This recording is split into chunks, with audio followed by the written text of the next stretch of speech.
Hey guys, this is here bringing you another video. Welcome back to a patch note breakdown. This is for 14.13. Honestly, this year has gone way too quick. I don't know about you guys, but like it's flying. We're over, we're over obviously halfway of this season technically, which is crazy. But anyway, let's get into it. So the nerfs, a decent amount of changes to champions. This is more of a champion nerf and buff patch than anything else. You can see there's only 3 things in system changes, where normally it's kind of the other way around. So nerfs to Brand, Gragas, Callista, Karthus, Kennen, Skada, Talia, and Zac. Buffs to Gangplank, which we'll see what they are because I like playing Gangplank, obviously. Graves, Lee Sin, Lysandra, Misfortune, Orianna. Orianna does confuse me, and I'll say why in a second. Pantheon and Xayah, and we're getting an adjustment to Varus. The reason why I would say the buff to Orianna confuses me is right now, Orianna is still, and she was kind of also, I think, even in pro play, the best blind pick mid, or if not in the top 3 of what I would call more of a traditional mid laner. You know, not one of those mid laners that just like roams 24/7. Orianna is a traditional mid laner, and she's kind of one of the best there. I played her recently. She's pretty good. So we'll see what that buff is, because that could be quite interesting, because I would actually say Orianna's pretty good already. And then we're getting system changes to Dark Harvest, Electrocute, and Opportunity. It's worth knowing, I don't know if it's this patch that it's changing or not. I don't think so. But very soon, Riot is going to actually starting to use a completely new data set in terms of how to balance the game. And that data set is China. So China has never been really used in terms of the data set for buffs and nerfs. The reason for doing this is obviously LoL, it's no massive surprise, is not doing amazing in the West, but it's still massive in China. You know, it's huge. So a company, it makes sense to do, is going to start listening to their biggest audience. I think it makes sense, but that might basically, why I bring this up, it's potentially going to do some weird things to the game in the West's perspective. For example, Samira has a 50-odd% ban rate in China. She's hardly played in the West, really. So she may get nerfs where we're all like, why is Samira getting nerfed? But it's because of that. Nasus is the second most played top laner in China. They love him. I don't remember the last time I saw a Nasus. He's never banned, he's never picked. But we might see a Nasus nerf, for example. So I don't know when that's officially happening, but it is happening soon. So we'll see what happens. So it's worth knowing that this is going to be a longer patch. So this will be a 3-week patch, not a 2-week patch, because Riot's annual summer break is happening. So the whole company goes on break for a week. Obviously, they keep some staff around, maintenance staff and stuff like that, just to make sure the game doesn't die. But in essence, the company goes on holiday. And I'm pretty sure, because obviously I know Riot employees, they don't use annual leave for that. You know, you just get a week off, and it's just an extra week. So that's pretty nice if you're a Riot employee. So there's that. So let's get into the actual changes. So Brand, been doing obviously very well for quite a long time. You know, support and jungle, and even a little bit of mid lane. But what are they doing is passive mana regeneration reduced and E damage decrease. So very basic stuff, but yeah, less mana, so you can't spam your abilities as much. And the actual damage from the E is also going down. Staying the same at rank 1, but then starting at rank 2 onward, a little bit of a base damage nerf. So he'll still be very effective with double burn builds. They're not really doing that much. I've always said sometimes if the nerfs don't seem too big, what Riot's goal primarily is not to go, hey, Brand's played all the time, we're going to nerf him and now he's never played. Their goal is just bring him to a more level balance. That's the goal. That's what their goal should be practically with every champion. And I think that is reasonable, is what I would say. Mr. Gangplank. Gangplank E slow formula adjusted. Okay, so as itemization has changed for around Gangplank, so too must he. Trinity Force is basically mandatory because he can no longer rush crit chance. So, you know, Essence Reaver is no longer the rush item. It lost Sheen and stuff, so he needs a Sheen item. He really does. So Triforce is what he goes. So for that, they are changing his slow being done on crit, because now that he doesn't go crit early, it kind of hurts him. So what they're doing is the slowest is going up just base, not relying on crit anymore, because it used to scale base and used to get some off crit. So it's technically a maximum nerf. So at max, it used to slow for 60% of rank 5, plus 25% based if you have like 100 crit. It's now going to be capping out at 80% slow. But in the earlier game, it is going to be more effective. And that really helps Gangplank for lane phase, because obviously that's arguably one of his weak points, is lane phase. So I think that's overall good. His damage output is really high. They don't need to give him more damage. A good Gangplank can deal damage. So I'm fine with that. Gragas, passive heal reduced. Yeah, I think this is good. Like, obviously, Gragas has been, you could say, a winner of the game so far in 2024. He's been multiple roles. You know, I've seen him in mid, jungle, top. I've even seen some support. He's been good the entire season. And I think Bright are okay with him being good. But as I said, like the brand thing, they don't want this champion just to go away. They're just trying to tone him down. So especially for top lane, where his constant harass, constant use of abilities, but then also getting regen with his passive, it's really hard to deal with. So they're just toning down how much he's healing per time his passive goes off. So I think that's, again, pretty fine. Graves, I don't see too much of this champion anymore, but he's getting more damage from his E. So his E obviously is a stackable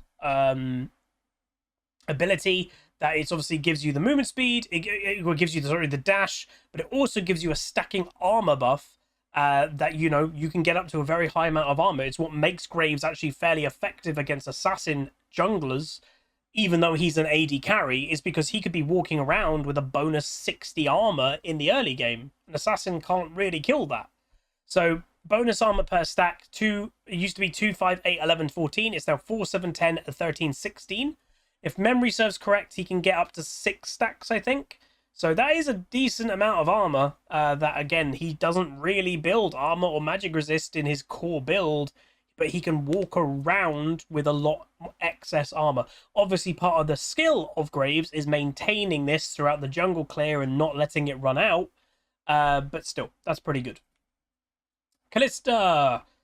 So again, one of the 3 of the trifectas of balance in Riot's old 3 champions that they basically gave up with balancing.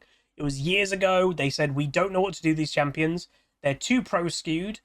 So if we nerf them for pro play, then they are useless in solo queue. We don't know what to do.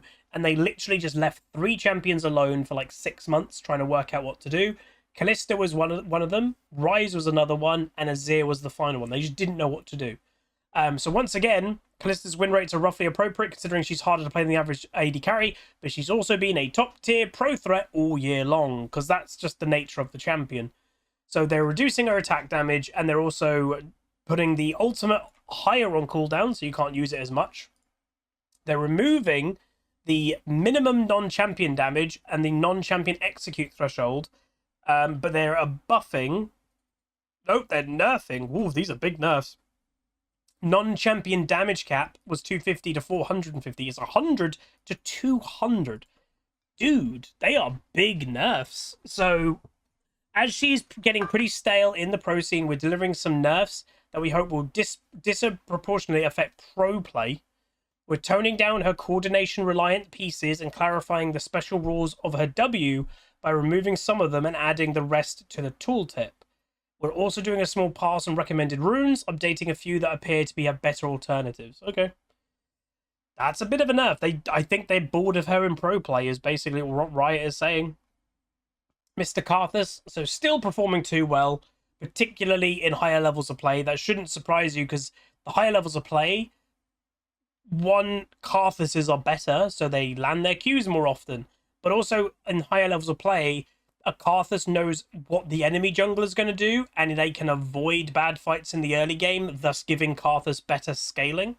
But in, you know, low rating, a Karthus might just willy-nilly just do whatever they're planning to do, and they get invaded, and they get invaded, and they get invaded. And in higher rating, a Karthus wouldn't really let that happen. They'd put vision down, they'd kind of be a bit more careful.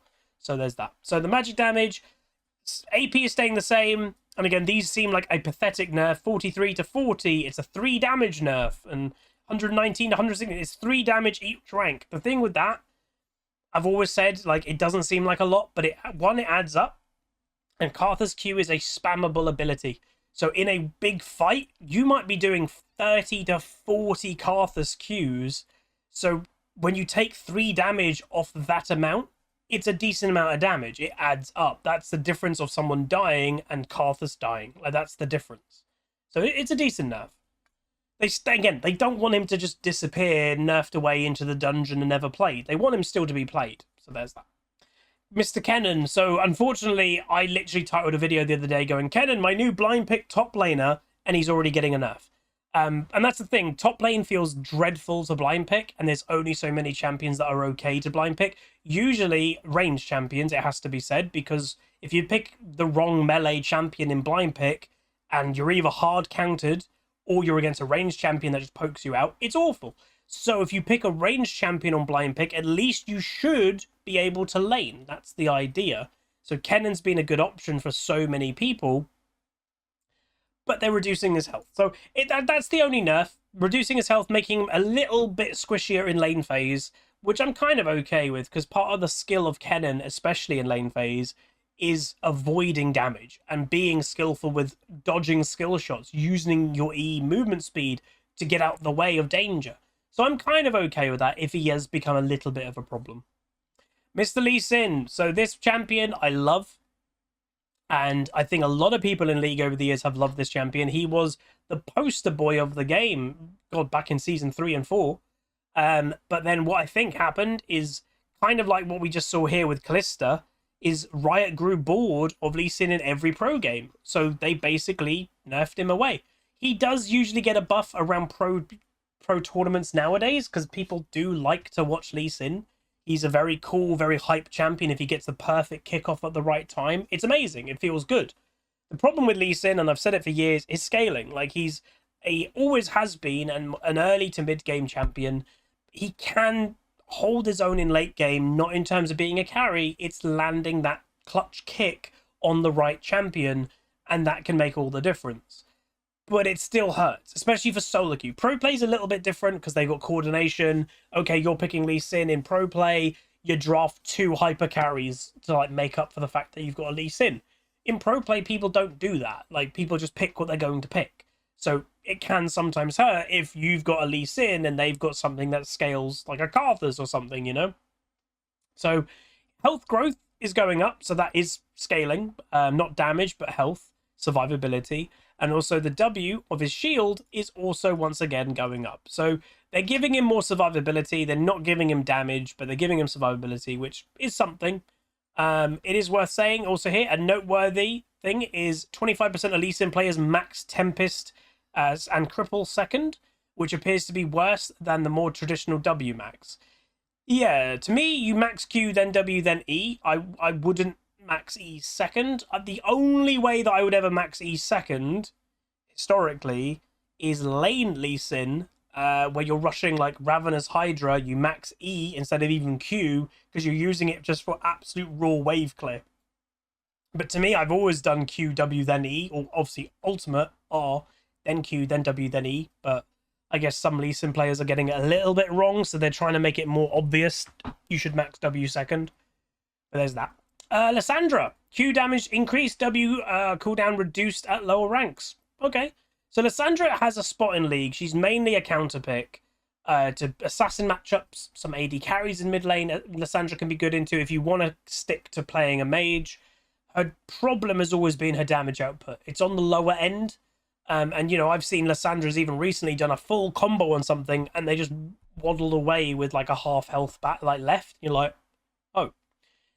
So more damage, I think, is good, obviously, for Lysandra. So it also helps with wave clear, because even though she's a counter pick to, let's say, something like a Tristana mid, Tristana could have more wave clear than Lysandra, go roam, and Lysandra's still stuck in mid lane going, don't have the wave clear to catch up. So if they give her more damage, which is what they're doing, so the base damage is staying the same, but it's ability power, so that will help throughout the game, give her a little bit more damage with her Q, which is a main wave clear ability. And the W, the cooldown is getting better. 2 seconds buff in the early game. That's very nice. That will definitely help Lysandra a decent amount. I don't know if it will bring her into like the forefront, but this is a good buff to people that already play Lysandra, I would say. So there's that. Misfortune. I don't see Misfortune that much. So Misfortune is a very straightforward and easy to play AD carry, which means she should be winning more often than average. While she's technically dealing as much damage per game as she was before the mid-season item update, she's still missing some of her old strengths. Now that she's not rushing Yumus anymore, she's not spiking as quickly or zipping around the map the way she used to. So we're giving a small increase to laning power and a lot of extra juice to Strut's bonus movement speed. Okay. So attack damage base going up by 3. That is significant in the early game. That adds up. And then the W is obviously Strut, her passive, obviously, with terms of movement speed and everything. So the damage lockout was 5 seconds, now 4. So getting your bonus movement speed back, now it happens a second quicker. The upgraded move speed delay is going from 5 seconds to 3 seconds. The max bonus move speed was 55 to 90. It's now 60 to 100, so 5 more movement speed per rank.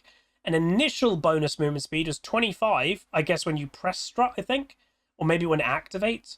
It's going from now 25 flat, it's now going from 30 to a 50 bonus move speed. So you could literally add, I guess, would you add that, and then you get 150 bonus movement speed straight away, and then it calms down to 100? That's going to make her very fast. Like, not Quinn levels fast, but, like, pretty damn fast. So that's pretty good. Orianna? Whoa, that's actually a pretty nice buff. Some people are gonna find it really weird. I like that. That's a skill-based buff to Orianna. So one thing to say is they're saying Orianna has fallen a bit behind her mid-lane counterparts following the changes to mage items this season. Again, mage items have sucked the whole season apart from now. Burn items. We're looking to give her some power by bringing her base AD up to let her early attacks match other mages when combined with her passive. I would, again, disagree with this. I don't think Orianna's fallen behind. I think she is definitely in the top 10% of mages easily in the game in mid lane right now. The problem with her is you have to be good at her. A lot of people aren't very good at Orianna. But if you're good at Orianna, she's the champion, and I explained it, I think, even recently in my game that I played. You can play aggressive on her, and you can actually win lane, or you can play defensive, and if you're in a bad matchup, she can do both. A lot of mages now can't. She can. She also can blind pick her, and it's not too bad. If you're against a dreadful assassin, you could max your shield. You could max E. I've seen people do that. If you're in a good matchup, you max Q and be aggressive, constantly poke. I don't agree that she's fallen behind other mages. Like, where she may have fallen behind is she doesn't build both Blackfire and Liandry's historically. She does dip her toe into burns. You build, I think, Liandry's on her as like second or third item now, just because those are the only mage items that are strong. Luden sucks. So like burst mage stuff is not good at all. So you have to kind of go into the burn stuff because Riot just doesn't want to buff the burst mage stuff for some reason. But there's that. But I like this. So again, why I say it's a skillful change, to the average Orianna that doesn't actively auto-attack as much as they should, this won't really do anything to them. But a skillful Orianna that uses her auto-attack passive, they're going to see the benefit of this. They're going to see how much more autos they do, how much more damage they do. Orianna has a auto-attack based passive. So many Oriannas don't use it enough. It's also going to be really good for last hitting, auto-attack last hitting, so you don't have to use your abilities as much, saves your mana. I like this change. I like that a lot. I'll probably be playing more Orianna in the next few days. Mr. Pantheon. So they're happy with the changes that they shipped, but we're adding a small quality of life buff to his W to bring his last hitting back to where it was. So it's just helping him last hit. So there's that. Mr. Skarner. Again, this champion they literally can't get right. His kit is very strong, but his numbers are the strongest part. He's a very basic kit champion, so if you nerf his numbers, he should be in line. They just have never nerfed him enough. I guess they've been a bit scared, or they just haven't wanted to because he's new and he's modern, and they don't want to nerf something new and modern away. I don't know. So all they're doing, a very small little one, but people have said it will hurt him quite a lot. The mana cost of his Q is going up to 50. So again, using this in lane phase constantly, looking to poke, looking to harass, it's going to cost more, so you're going to go out of mana quicker. And secondly, the max health damage is going from 15% to 10%. So that is a 33% nerf. He will definitely feel that. I think he'll feel that. I don't know, like, I think top lane is probably going to hurt him more because, again, you spam this more arguably in top. Also in jungle, you have more sustain because you're jungling. You get all your stuff back from clearing camps. So they're saying these nerfs won't have as meaningful impact on jungle since he easily hits the damage cap on his first clear. But this still affects his damage while fighting champions. So they're just trying to bring his fighting champions down, which is obviously especially top lane. Taliyah, a very popular champion at the moment. So Taliyah is currently extremely overperformant in the jungle. So we're specifically hitting some jungle levers. She has one of the fastest initial clears in the game, while also having great late game clears due to runic ashes and its upgrades. So we're slowing down. Is worth a caveat. Taliyah only has one of the fastest clears if you know what you're doing on Taliyah. So really good Taliyah players, when you use your Q, it goes and becomes like worked ground or whatever it's called. If you watch good Taliyahs, what they do is they before the minute and a half start of a buff spawning, they do a few Qs during like where their jungle clear is going to happen, so they straight away get the big boulders to throw that does more damage. A lot of Taliyahs don't do that, so it's worth knowing she is a skill-based champion. She's on the harder to play champs than easy, and she does have one of the fastest clears if you know what you're doing. So this is more of a nerf to good Taliyah players than anyone else. So bonus magic damage to her Q, Threaded Volley, was 25 plus 5% AP. It's going to 10. So that is a significant nerf. That will definitely slow down her jungle clear a lot. Varus. So Varus's 2 builds, lethality on hit. Lethality is much stronger than most people realize. Yeah, the thing with Varus lethality, it's boring. Like, that's the problem. The play styles that kind of incentivize people to not actively PvP, and what I mean by that is kind of like, they hit champions, yeah, from a screen away. They're boring. When Varus has that build that's viable, when Zeri has that build that's viable, WMAX, when Kai'Sa has AP Kai'Sa and W, it's effective, it's boring for both people. It's not fun for the person playing it because they're just throwing a skill shot over a screen away, and that's not interactive, and it's definitely not fun for people playing against it because it's not skillful based. It's just boring. So let's see what they're doing here. So are they getting rid of lethality secondly? So meanwhile on hit has a problem of quickly approaching the attack speed cap of 2.5 and suddenly doesn't have a passive anymore. Varus is most picked bot laner in pro play right now, apparently. We'd like not only to shake up the pro scene, but also to make Varus a more enjoyable and intuitive champion to play for everyone else. Basically, get rid of lethality. The primary change here is retooling of his passive. Instead of granting increasingly large amounts of attack speed, it will give a smaller amount of upfront that should feel similar to the laning phase, but as the game goes on, gives stats that synergize with attack speed.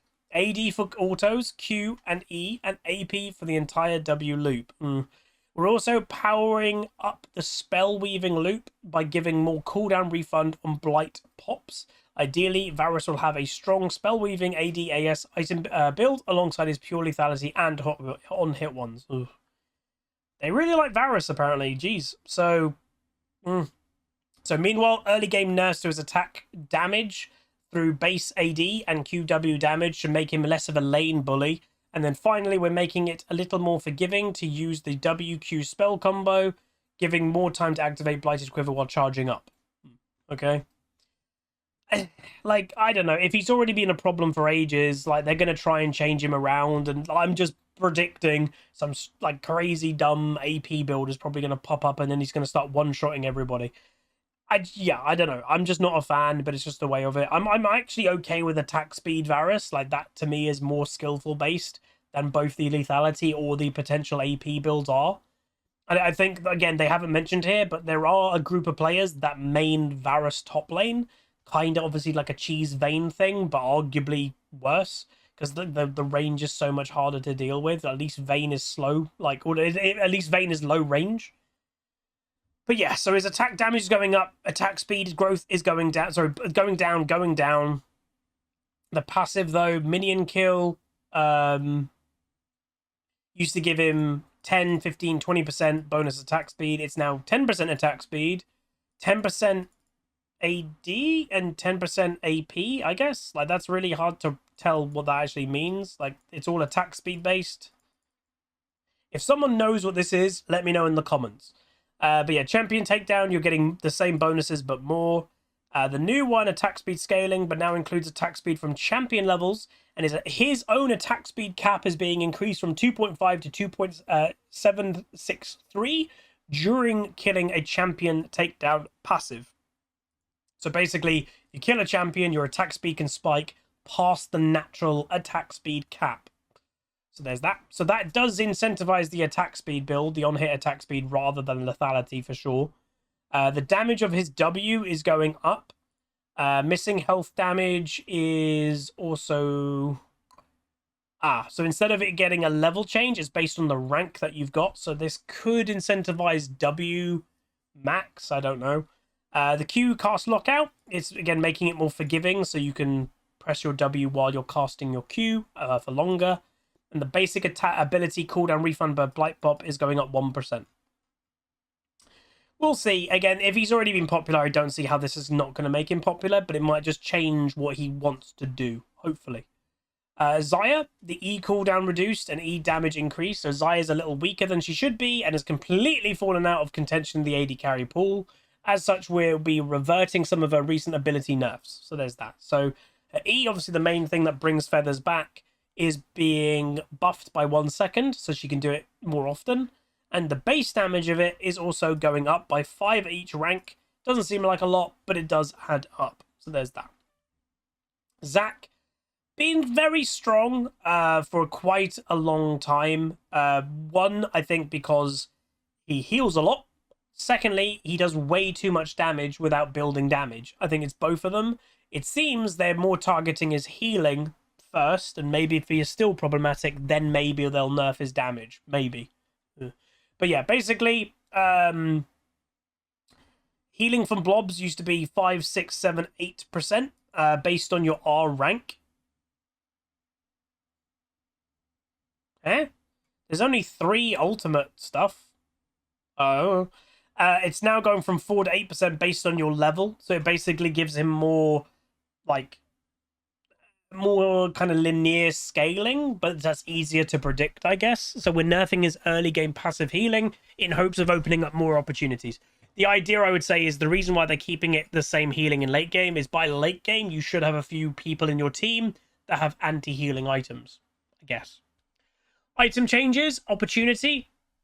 Opportunity currently has has only one core melee user. Riven? Who would that be? Riven is what I'm guessing. And is otherwise the optimal AD caster item for most physical range champions. In order to promote more choice inside of items, we're nerfing the lethality on range champions and buffing its move speed, which should help more melee champions decide to pick it up. So the melee is staying the same from 5 to 10.5 based on your level for melee, but it's going from 3 to 6.3 for range. So it is a significant nerf for range champions. But the movement speed is going up by 50 units of movement speed, which is a decent amount. So that will be pretty good for melee champs. Dark Harvest. So they're changing both Dark Harvest and Electrocute. Okay, this is interesting because obviously this does impact mages. We're changing Dark Harvest and Electrocute this patch with the goal of making them have more defined roles. For Electrocute, we want this to be more reliable and early game focused rune picked for lane dominance in order to start your game off right. For Dark Harvest, we want to be the riskier cousin to Electrocute. Oh. You'll have to get the opponent low without a keystone to help you, but if you can do so reliably, it'll outpace Electrocute by late game, as Dark Harvest currently has a decent number of users in the jungle. Yeah, Karthus, Brand, Lilia, etc. We're hoping the level scaling versus stack scaling ends up being roughly power neutral, while the baseline cooldown buff is meant to attract laners, as very few solo laners currently take the rune. True. So the damage of it is 20 to 80 plus 5 per soul. It's now 20 plus 9 per soul, so much better in late game, but like really late game. So like what? Basic math. For that to be good, if before, all right, let me get my calculator out. I want to get this right. Let's say you have 10 stacks. So, and let's say your max level 10 stacks. So before, you'd do 80 plus 5 per soul. You have 10 stacks. You'd be doing a bonus 90. Oh, wait, no, sorry, plus 50. So 80 is the max there, plus 50. You'd be doing 130 damage with your Dark Harvest. Now, if you do 20 base plus 9 per soul, 10 stacks, so 90, you'd be doing 110. Wow, so you need a lot of stacks. So wait, so for this to be good, at max level, you would need 13 stacks of Dark Harvest to make it better than it currently is. And it would just be better. But anything over 13 stacks, it is a significant buff. 13 stacks is quite a lot. The cooldown of it is coming down, so you'll be able to do it more often. But yeah, 13 plus is when it starts being worth. Damn, that's a lot. Like, not many. I don't even know if a lot of people get 13 per game, but yeah. Then Electrocute, 30 plus 2. Sorry, it's 30 to 220 damage based on level and everything. It's now 50, so better in the early game. That's what they're trying to make it for. To 190. The bonus ratio is unchanged. The cooldown of it, 25 to 20 seconds, is now 20 seconds. So yeah, it's much better in the early game. Every nerf and buff that you saw in the patch notes of champions, many of them were not giving 20 damage as a buff at rank 1. 20 is a decent amount. 20 damage is significant. That can be a first blood at level 1. That could be a first blood at level 2, level 3. That's quite a lot. And you're going to be able to do it more often compared to what you used to in the early game. So, yep, that's what they're doing. Recommended runes, I'm not going to go through all of them, but they're basically just updating recommended runes on certain champions. Ranked promotion LP update. For a long time, after being promoted to a new rank tier, such as Silver 1 to Gold 4, players start with 1 LP, and this feels frustrating. I agree. Especially when winning at a high LP value. So yeah, if you're 99 LP, you win your last game to get promoted to a new rank, you go from 99 LP Silver 1 to Gold 4 1 LP. That sucks. So we are making a change to count LP as a normal win after being promoted to a new rank tier. It'll be more intuitive and true to players' game by rank journey. With the inflation control and LP optimization we've been doing since Split 1 2024, we are confident that this change won't introduce inflation and won't break a competitive integrity. It's a win based on a healthier LP ecosystem. If the LP as a normal win will add up the sum of 0, 1 LP will be added. So again, just say if you're 80 LP Silver 1, you gain 20 LP per win, you manage to get that win. Oh my god, I'm going to be gold. You won't be gold for 0 LP. You'll be gold for 1 LP. They'll give you an extra 1 LP. So that's cool. So that's nice. Obviously, I'm at the moment bouncing a little bit back again between Master and Diamond 1. And when you get promoted into Master and you're starting on 1 LP, you're like, So hopefully, you know, and I even recently got promoted to Master and I was on 92, I think, LP. And obviously I won a game, usually win 21, 22 LP. And I was on 1 LP Master. That was like, really? So that's nice. I do like that. That's cool. Arena stuff. Again, I'm not really playing Arena. Let me know if you guys are. There's that. ARAM is getting some changes. Bug fixes as always. See for champions in it. And we're getting new skins, which is Rain Shepherd Milio and Rain Shepherd Fizz. I don't know what that's about, but okay. They look kind of cool, I guess. I did not know those skins were coming. But there is it. That is the patch notes. As always, I'll get it out literally in a few hours. I'll edit it right now and upload it straight away. Let me know what you think of the patch. Do you think anything is missing? Do you think anything shouldn't have happened? Let me know. I like discussion and I'll be reading the comments. Just reminding everybody, this Saturday, my subathon, 10 AM UK start time, twitch.tv/HuzzyGames. Please be there. Like, it really helps. Riot, actually, and I can just confirm this right now. It happened after stream, so I couldn't announce this while I was streaming. Riot has given me, God, 10, 15 skins to give away during it, and we've got all sorts of different skins. So we've got Empyrean Zac, Snow Moon Alawi, Fright Night Trundle, Dragon Guardian, Galio, Nightbringer Tryndamere, Street Demons Brand, and Nightbringer Lilia as well. So a bunch of different stuff. So that should be pretty exciting. The codes literally expire July 31st. So we're going to just give them all away during the subathon as well. Other prizes, all stuff happening. So be there. Please do. Anyway, that's gonna be it. Like, comment, subscribe. See you guys next time. Peace. Call down the reckoning to bring back hope and peace. Restore our glory to live forever.